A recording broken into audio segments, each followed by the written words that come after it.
On the early Wednesday morning of October 5, 1898, a haunting silence filled the misty air over Sugar Point, a remote area nestled along the shores of Leech Lake in northern Minnesota. This tranquil setting belied the tension that hung in the atmosphere, a tension born of years of mounting grievances and injustices endured by the Pillager band of Ojibwe warriors. As the sun began to rise, the warriors, hidden within the dense forest, steadied their breath and sharpened their focus, preparing themselves for a battle that would not only mark the final Native American resistance on U.S. soil but would also serve as a symbolic struggle for survival, dignity, and sovereignty. Among the trees, the Ojibwe warriors remained nearly indistinguishable from the earth itself, their bodies camouflaged by the land they fought to protect. This was not just another battle for them. It was their way of life, their history, their future. The forest and the land were sacred, passed down from generation to generation, and now, as white settlers encroached and federal authorities continued their oppressive policies, the Ojibwe found themselves pushed to the brink. On this fateful day, they would take a stand that would be remembered in history as the Battle of Sugar Point. As dawn broke, nearly 100 U.S. soldiers arrived at Sugar Point, unaware of the formidable adversaries they were about to face.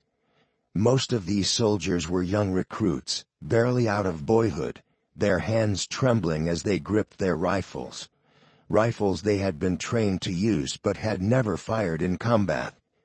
Their faces were still smooth, their eyes filled with a mixture of fear and anticipation. Behind them stood their commanding officers, veterans who had seen the horrors of war and believed that this mission was no different from any other. Perhaps they had come to regard these uprisings as routine matters, disturbances that could be quickly quelled. But what they failed to recognize was that this was not an ordinary mission. They were about to enter the pages of history in a way they could never have anticipated. The Ojibwe, in contrast, were seasoned warriors, intimately familiar with the land and the tactics of guerrilla warfare. They knew every inch of the forest, every shadow and hiding place. For them, this was not simply a matter of defeating the soldiers. It was a matter of protecting their people, their land, and their way of life from the onslaught of colonization. They had no illusions about the power they were up against, but they also had no intention of backing down.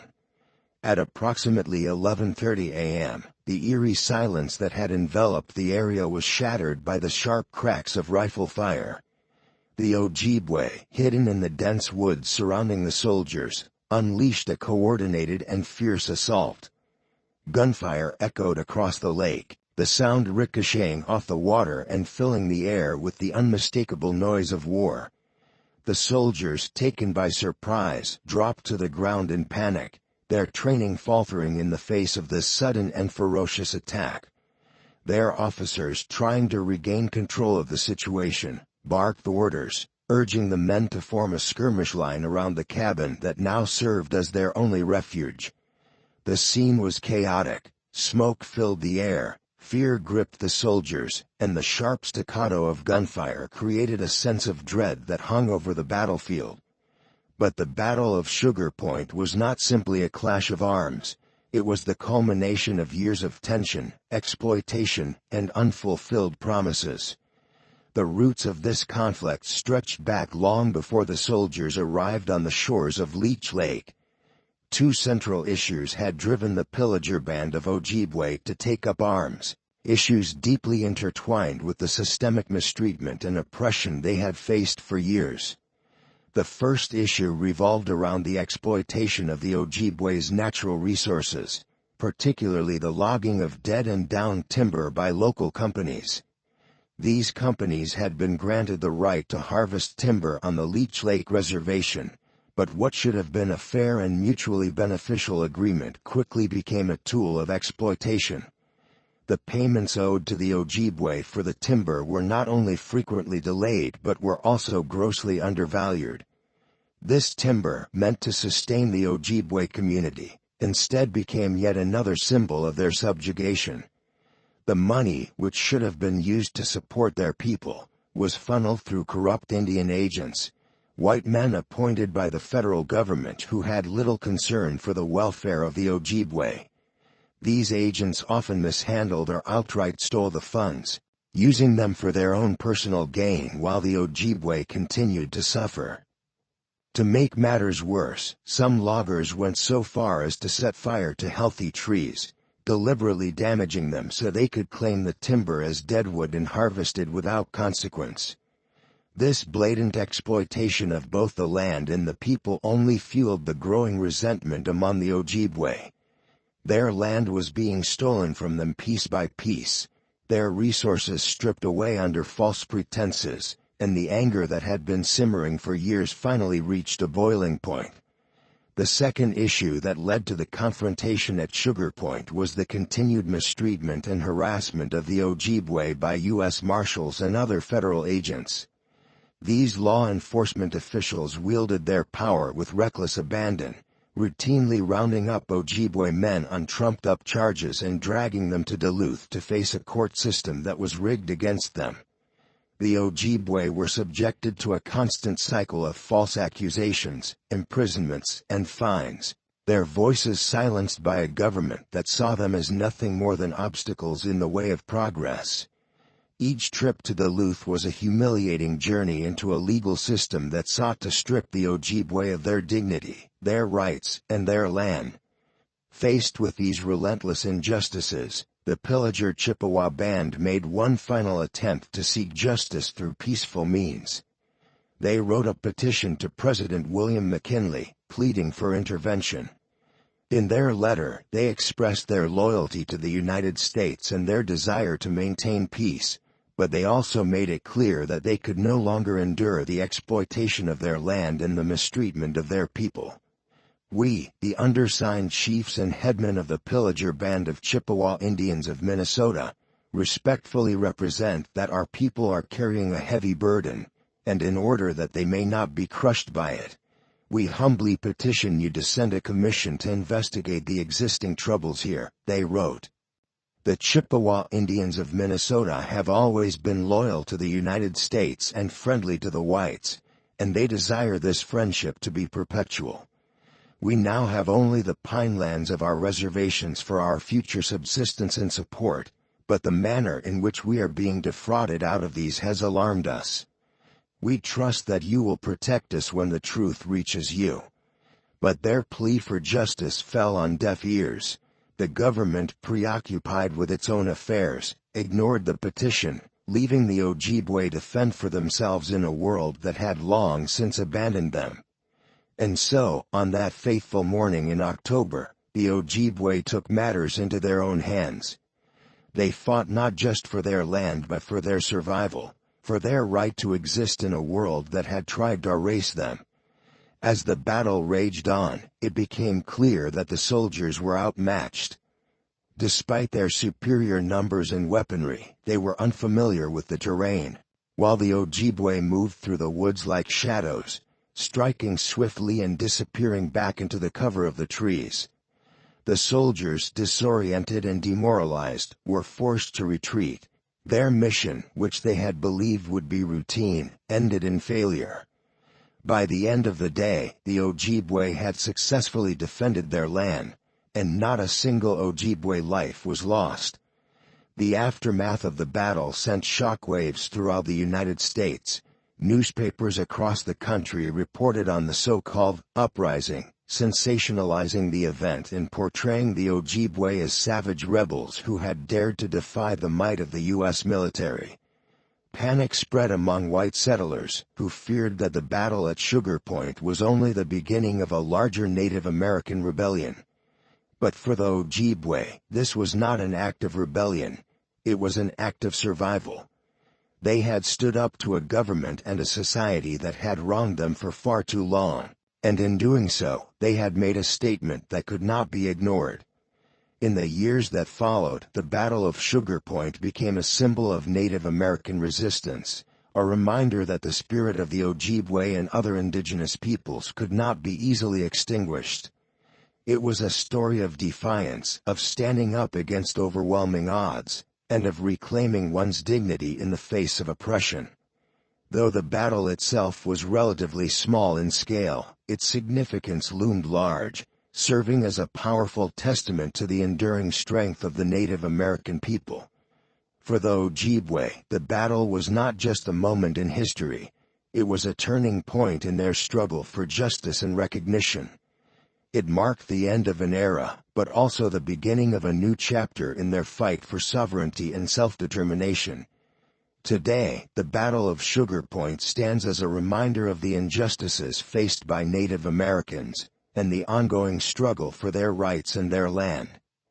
This was more than a confrontation between two forces. It was a battle for survival in a world that had continuously sought to strip the Ojibwe of their rights and heritage. While the soldiers retreated to Walker, defeated and demoralized, the Ojibwe remained steadfast. Their victory was not just a military one but a deeply symbolic triumph, underscoring their refusal to be erased from history and their determination to protect their sacred land. The Battle of Sugar Point may have marked the last armed Native American resistance on U.S. soil, but it also represented the enduring fight for justice, equality, and recognition, a fight that continues to this day. The legacy of that battle, the bravery of the Ojibwe warriors, and the strength of a people determined to preserve their culture and heritage live on as powerful reminders of the resilience of Native American communities across the United States. The story of the Battle of Sugar Point is one that should be etched into the annals of history with all the reverence and remembrance it deserves. It is not merely a tale of confrontation. It is a testament to the indomitable courage, resilience, and the unbreakable bond between a people and their land. The Ojibwe warriors, in their struggle to protect their homeland from encroaching forces, left behind a legacy of defiance that stands as a symbol of resistance against overwhelming odds. It is a story that, when told, should stir the heart and ignite the spirit, for it captures not only the spirit of the Ojibwe but the essence of humanity's desire for freedom and dignity. Imagine, if you will, the winds that blew through the woodlands of Minnesota in April of 1898. These were not gentle breezes, but cold, biting winds that carried with them the whispers of a restless land on the verge of eruption. This was a place that had known centuries of peace before the arrival of settlers, a place where the Ojibwe people lived in harmony with nature, tending to the forests and rivers that had sustained them for generations. But on this cold April day, the winds carried with them not the sweet scents of pine and cedar but the acrid stench of unrest, betrayal, and injustice. Among the Ojibwe people on that day was an elder by the name of Bugonaygeshig, a member of the pillager band of Chippewa. His face, lined by the passage of many seasons, was a map of hardships endured, each wrinkle a testament to the suffering his people had borne under the weight of exploitation and deceit. The burdens that had been placed upon him and his tribe were heavy, almost unbearable, but the strength of the Ojibwe people had always been found in their resilience, in their ability to endure even the harshest of conditions. Yet, on that particular day, the fates conspired to deliver a cruel blow to Bugonaygeshig. U.S. Marshals, acting under dubious authority and flimsy pretenses, arrived to arrest him on bootlegging charges. These charges were a tool, nothing more than a pretext to disrupt and dismantle the leadership of the Ojibwe, to break their spirit and further weaken their resolve. Bugonaygeshig, a man of wisdom and quiet strength, was not ignorant of the forces arrayed against him. He knew all too well the fate that awaited Native Americans in the white man's courts, a place where justice was not blind but rather woefully indifferent to the plight of his people. Dragged away from his homeland, away from the forests that had nurtured him since birth, Bugonaygeshig was taken to Duluth, a town that had become, in many ways, a graveyard for justice where Native Americans rarely found fairness or mercy. As he stood in the cold, gray halls of the courthouse, surrounded by men who viewed him not as a human being but as an inconvenience, Bugonaygeshig must have felt the weight of history pressing down upon him. He was not the first of his people to be subjected to such indignities, and he knew he would not be the last. But for now, all he could do was endure, and so he did. The charges against him, as it turned out, were baseless, a fabrication designed to keep him in chains. But even the crooked courts of Duluth could not conjure evidence out of thin air, and in time, the charges fell apart. Bugonaygeshig was released, a free man in theory, but in reality, he remained a prisoner of the larger forces that sought to crush him and his people. Standing on the courthouse steps, he must have looked out over the sprawling city with a deep sense of foreboding. The world had changed, and it seemed that there was no longer a place in it for men like him. Men who simply wanted to live in peace on the land that their ancestors had fought to protect. As Bugonaygeshig began the long journey back to his village, the weight of his ordeal must have hung heavily upon him. Duluth lay some 135 miles from his home, a distance that would test the endurance of even the youngest and strongest of men. But Bugonaygeshig, despite his age, pressed on. His journey was not just a physical one, it was a journey of the spirit. Every step he took brought him closer to home, but also deeper into a resolve that would define the next chapter of his life. He would never again allow himself to be taken from his people. No matter the cost, he would fight for his land, for his family, for his tribe. The journey was long and punishing. With no money to his name, Bugonaygeshig had to rely on the mercy of strangers and the occasional passing train. His presence was barely tolerated by the conductors, who viewed him as nothing more than a shadow, a forgotten man from a forgotten people. When they discovered that he had no ticket, they threw him off the train without a second thought, discarding him like refuse on the side of the tracks. But Bugonaygeshig, with a quiet determination, kept walking.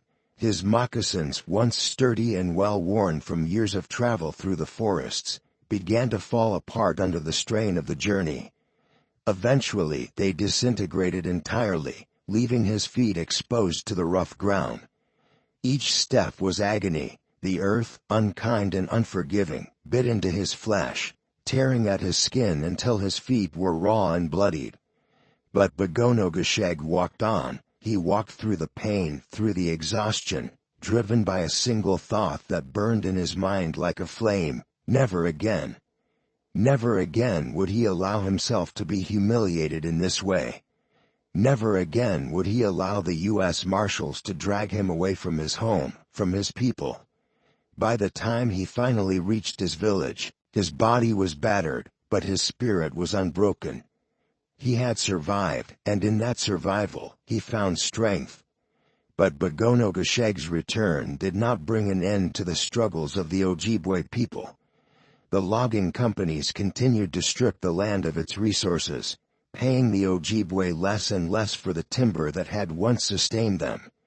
The government, deaf to the pleas of the Ojibwe, continued to turn a blind eye to the exploitation that was occurring on their lands. The elders of the tribe, including Bugonaygeshig, had sent petitions to Washington, hoping that someone, anyone, might listen to their cries for help. But their words fell on deaf ears. The government that they had once believed might protect them had abandoned them to their fate.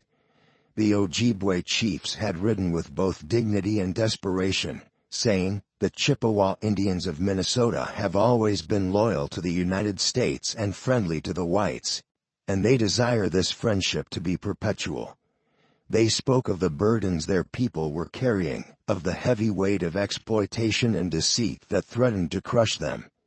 But the government offered no relief. Instead, the Ojibwe were left to watch as their land was stolen piece by piece, their resources plundered for the profit of others. It was a slow, suffocating injustice that left the Ojibwe with little choice but to resist. The turning point came in September of 1898.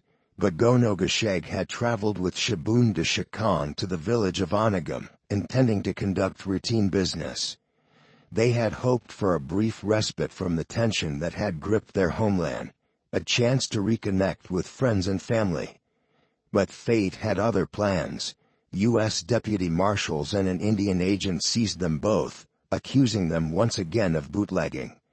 The marshals intended to drag them back to Duluth, just as they had done before, but this time, Bugonaygeshig was prepared.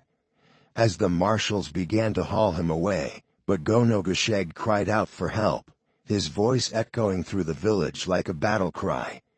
His people responded immediately. The villagers of Onagum surrounded the marshals, their presence a silent but undeniable threat. The marshals, realizing that they were outnumbered and outmatched, released Bugonaygeshig and Shaboon de Shikong. But the incident had set in motion a chain of events that could not be undone. The Ojibwe people, pushed to the breaking point by years of mistreatment and exploitation, were now ready to fight. They had tried peaceful means, letters, petitions, and negotiations, but these had all failed. Now, they would take up arms to defend their land, their rights, and their dignity. The battle lines were being drawn, not just on the physical terrain of Sugar Point, but in the hearts and minds of the Ojibwe people. They were ready to stand and fight, no matter the cost. By the time October arrived, tensions were at an all-time high. The U.S. government, determined to quell the growing resistance, dispatched soldiers to Leech Lake under the command of Major Melville Wilkinson. Their orders were clear: arrest the leaders of the Ojibwe resistance and assert control over the tribe. But the soldiers, unfamiliar with the dense forests and rugged terrain of Minnesota, were walking into a trap. The Ojibwe warriors, though fewer in number, had the advantage of knowing the land intimately. They had grown up in these forests, hunted in them, and lived among them. The land was their ally, and they would use it to their advantage. The soldiers arrived at Sugar Point on October 5, 1898, disembarking from their steamships with an air of confidence that belied the danger they faced. The air was thick with anticipation. The trees standing tall. The journey back home was no small feat. Duluth lay 135 miles away from his village, a distance that would test the resolve of any man, let alone an elder who had already borne the weight of so many trials. For Bugonaygeshig, it was a journey of immense physical endurance, but it was also a symbolic pilgrimage, a return to the heart of his people and to the land that had given him life and purpose. Every step he took was one away from the cold, indifferent world of the white man's courts and closer to the warmth and familiarity of his village, where the spirits of his ancestors watched over him. But the road was long, and without money or resources, Bugonaygeshig had little choice but to rely on the mercy of strangers and the chance opportunities that came his way. At times, Bugonaygeshig was able to catch rides on passing trains, though these moments of reprieve were fleeting. To the train conductors, he was little more than a shadow, an unseen figure from a tribe they had long forgotten or chosen to ignore. They allowed him to ride for short stretches, their tolerance born not of kindness but of indifference. To them, Bugonaygeshig was simply another lost soul drifting through a world that no longer had a place for men like him. He was a man from a people whose history was being erased, whose land was being taken, and whose stories were being buried beneath the relentless march of progress. And so, when the conductors discovered that he had no ticket, they showed him no mercy. Without hesitation, they threw him off the train as if he were nothing more than an inconvenience, a distraction on their journey to wealthier and more prosperous destinations. Each time he was forced off the train, Bugonaygeshig would pick himself up, dust off the dirt and gravel that clung to his clothes, and continue walking. The pain in his feet was sharp and unrelenting, but he bore it in silence, driven by the thought of home.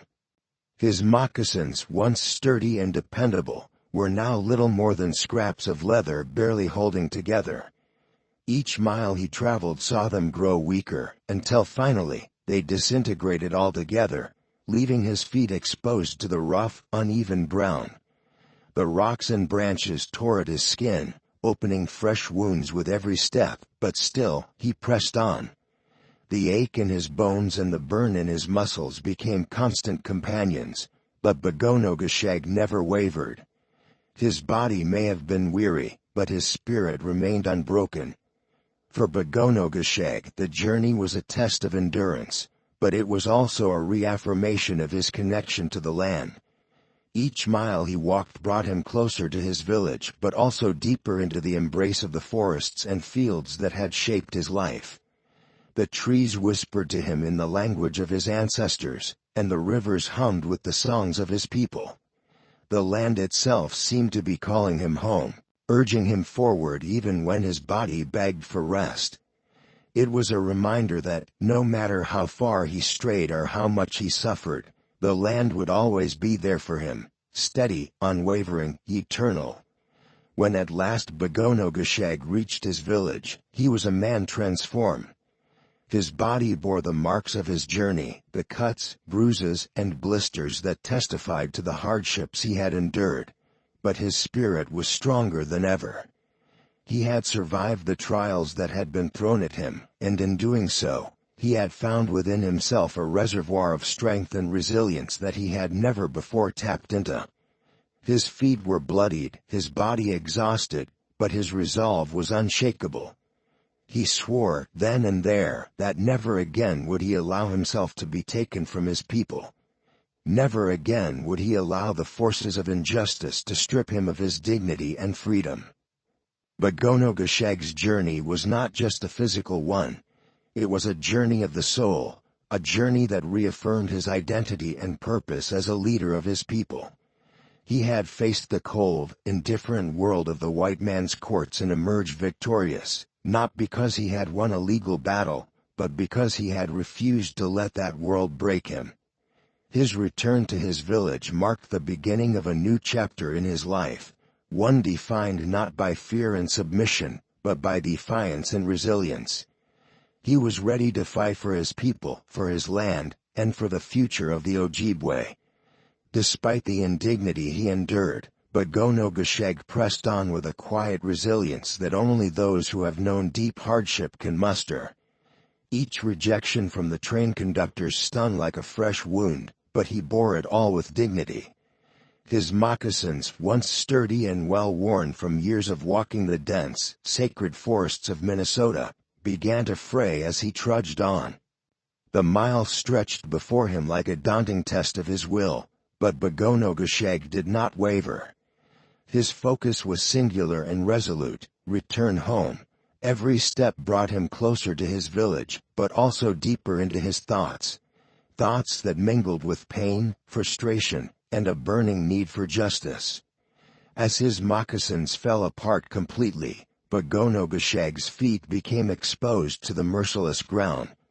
The earth was unforgiving, each step sending shockwaves of agony up his legs as sharp stones, thorns, and rough terrain tore into his skin.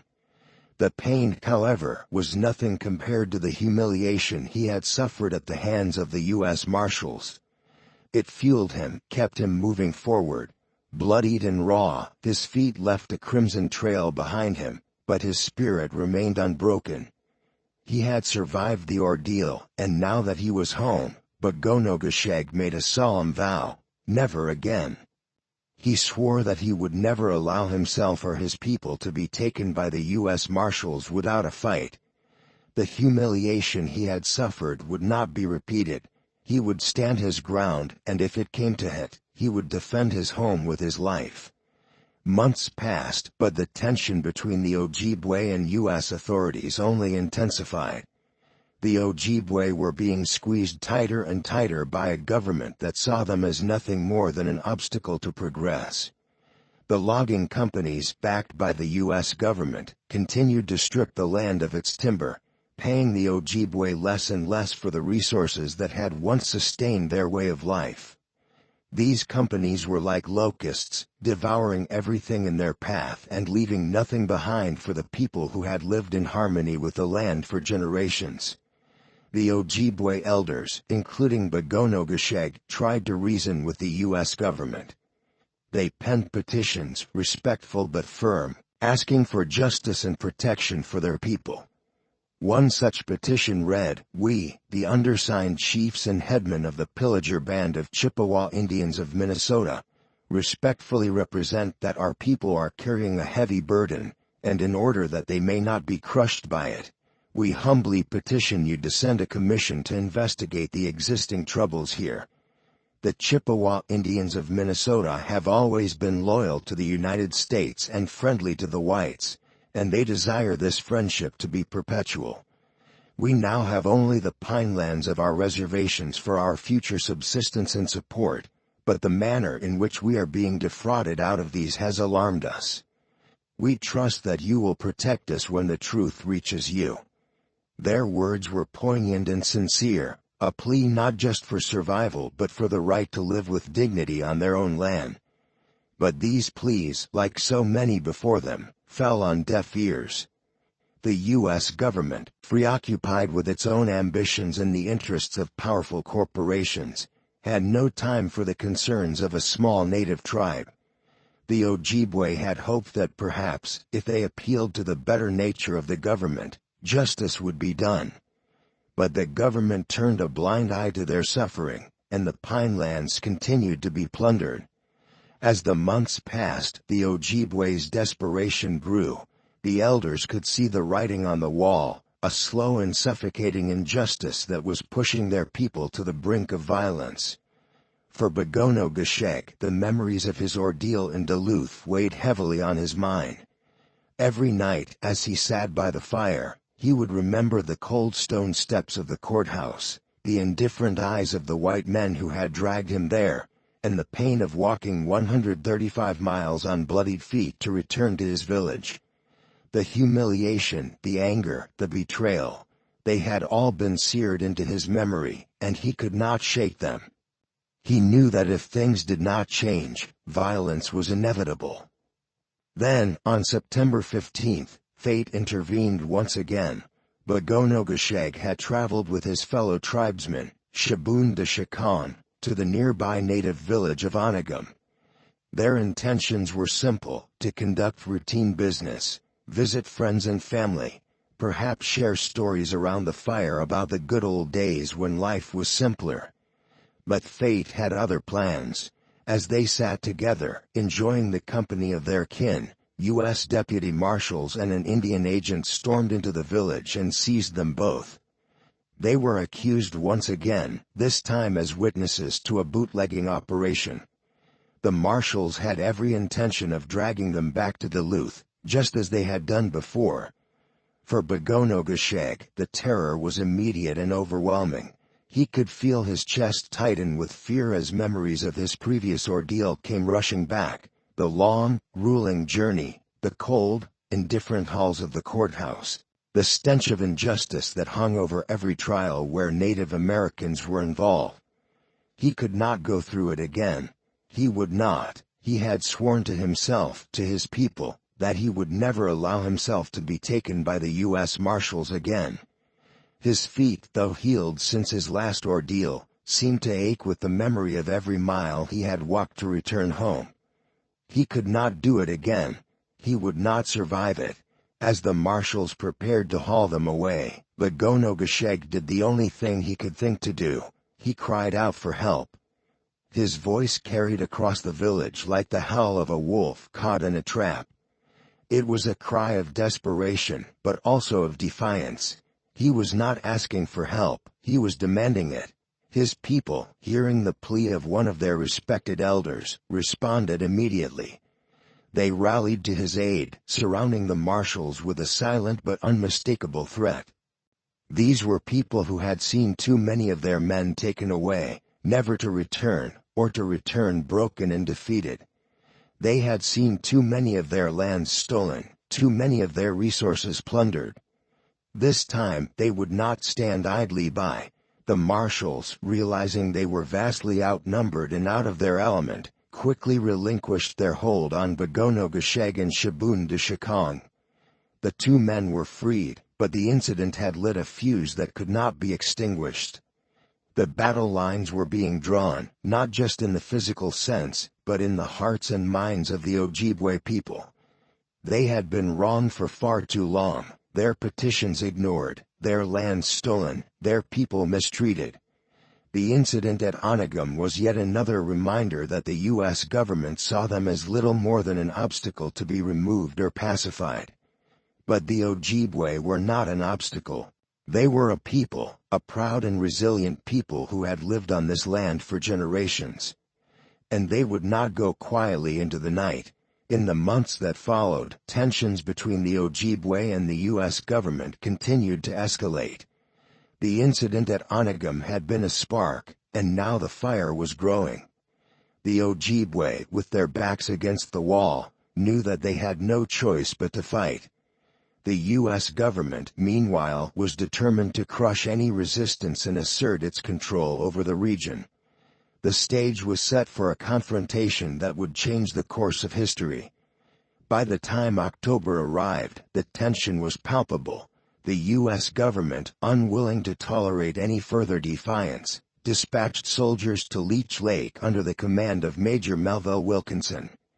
Their orders were clear: arrest the leaders of the Ojibwe resistance and restore order.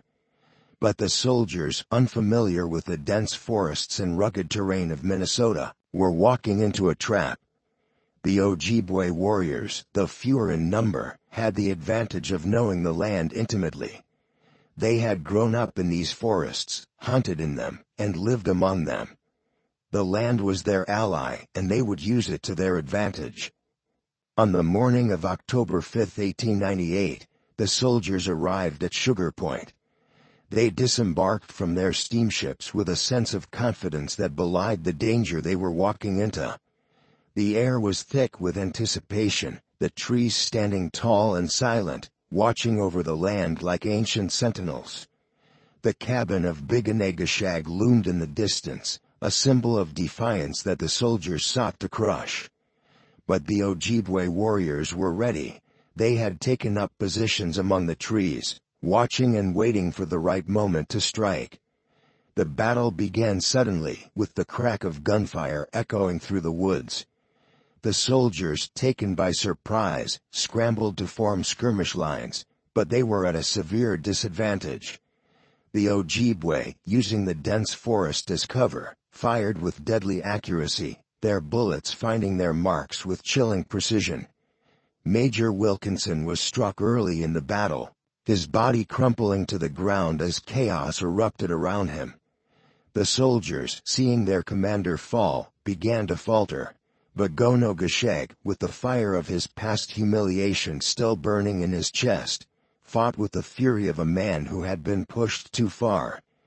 Every shot he fired was fueled by the memory of walking. The tension at Sugar Point, long simmering after years of mistreatment and broken promises, erupted into a full-scale confrontation on that fateful morning of October 5, 1898. The air was crisp, and the waters of Leech Lake, calm and glassy, reflected a sky heavy with the foreboding weight of what was to come. The U.S. soldiers, under the command of Brevet Major Melville Wilkinson and accompanied by General John Bacon, approached the shoreline with a sense of purpose and duty.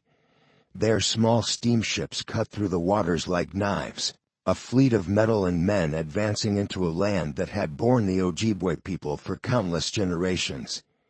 These soldiers carried with them the full force of the U.S. government's authority, a force that had crushed many before them and expected to do the same here, at Sugar Point. But what these soldiers failed to grasp was that Sugar Point was not just another stop on their campaign of control. This was sacred ground for the Ojibwe, a place where the spirits of their ancestors whispered in the winds that swept through the trees. It was their homeland, a land they would defend not merely with weapons, but with their very lives. To the soldiers, this was another operation, an expedition meant to stamp out resistance and enforce law. But for the Ojibwe warriors watching from the cover of the trees, this was a battle for survival, for their future, and for their right to exist on the land that had sustained them for generations. As the soldiers disembarked from their steamships, the atmosphere was thick with tension. The soldiers were unaware of the eyes that watched them from the shadows, oblivious to the danger that lurked just beyond the tree line. To them, this was routine, a simple mission to capture the men responsible for recent acts of defiance. They believed that once they had apprehended Bugonaygeshig and Shibunda, the so-called rebellion would be crushed. They would restore order and return home to report their success. However, as the soldiers moved toward the cabin of Bugonaygeshig, they were met not with submission, but with silence. The cabin stood as a quiet symbol of resistance, its doors shut and its occupants gone. The two men they had come to arrest had vanished into the wilderness, leaving behind no trace of their escape. Only faint rumors and tracks too old to follow remained. Frustrated, the soldiers began to search the surrounding woods, but the thick forest seemed to swallow their every effort. The Ojibwe, adept at moving through the dense undergrowth like ghosts, left no sign of their presence. To the soldiers, it was as though the very trees were conspiring against them, hiding their enemies in plain sight. As the day wore on, the soldiers grew increasingly uneasy. The forest was unnaturally still, as if holding its breath in anticipation of the violence to come. And yet, the soldiers, perhaps driven by their arrogance, set up camp near the cabin, unaware that the Ojibwe warriors had already taken up positions around them. Hidden among the trees, the warriors waited patiently, their eyes tracing every movement of the soldiers, their breaths steady and controlled. They had learned long ago that patience could be a more powerful weapon than any rifle. And so, the Ojibwe waited. They waited for the right moment to strike, knowing that timing would be everything. How the battle began has been debated for more than a century, with stories passed down through generations and conflicting accounts recorded in history books. According to the Ojibwe, it was the soldiers who fired the first shot, their bullets tearing through the air without provocation. Some say that the soldiers opened fire on a canoe carrying 2 women and a child as it passed near the camp, mistaking it for a threat. To the soldiers, the story was different. They claimed that an unfortunate accident had set the battle in motion. A single soldier's rifle discharged unexpectedly, triggering a chain reaction of gunfire that quickly spiraled out of control. Regardless of how it began, one thing is certain: at approximately 11:30 a.m., all hell broke loose at Sugar Point.